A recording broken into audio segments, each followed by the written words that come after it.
Education is extremely important, and cultivating change makers, that's the theme of the conference, is about people that teach and teach innovatively.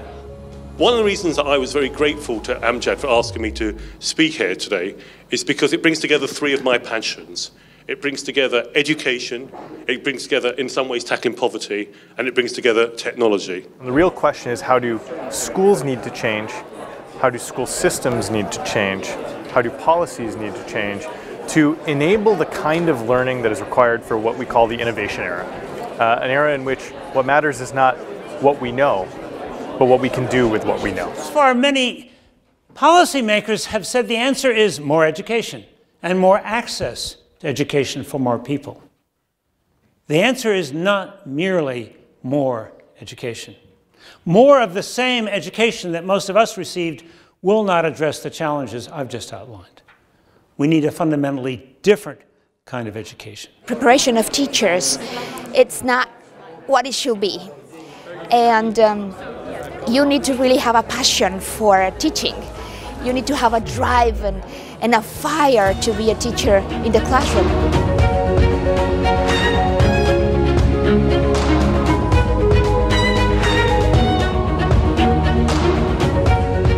I think the most important thing that ties all of our schools together is putting students in the driver's seat. So because it is currently impossible to predict the future in any meaningful way in terms of what skills are necessary, what the economy will look like, what knowledge is important, we have to stop pretending that the teacher knows everything, and we need to put students in a position where they can try and discover what information is useful for them and apply it in ways that are meaningful to them. The idea of teaching leadership for its own sake, I find that terrifying. Like who out there is saying, I want to be a leader with no larger purpose, with no problems that they want to solve in the world? We'll try and understand a bit better the Singaporean model, because that's what we do. Singapore seems to think about and grapple with problems like this way before all of our other nations do. And so we're here to learn a little bit from you, Lai Cheng. We started offering professional courses and workshops 1 day, 2 days or so, because they have to be bite-sized, they have to be modular.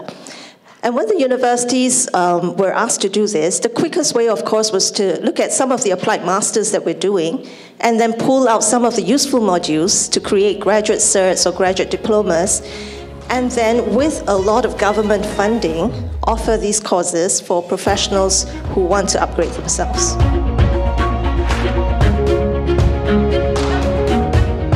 School leaders need a better how, not just another what. When you are choosing a school for your child, when you're visiting a university, what do you look for and how do you have a conversation with your child about what matters to them? When you're choosing a course for yourself to continue on the professional journey, how are you choosing that course? It's not important to have masses and masses of information. Information can be gleaned at any time. What is what you do with that information. So what we want is people who are doers, who can use that information to make a difference, to make a change, to be innovators. And that is a very important message.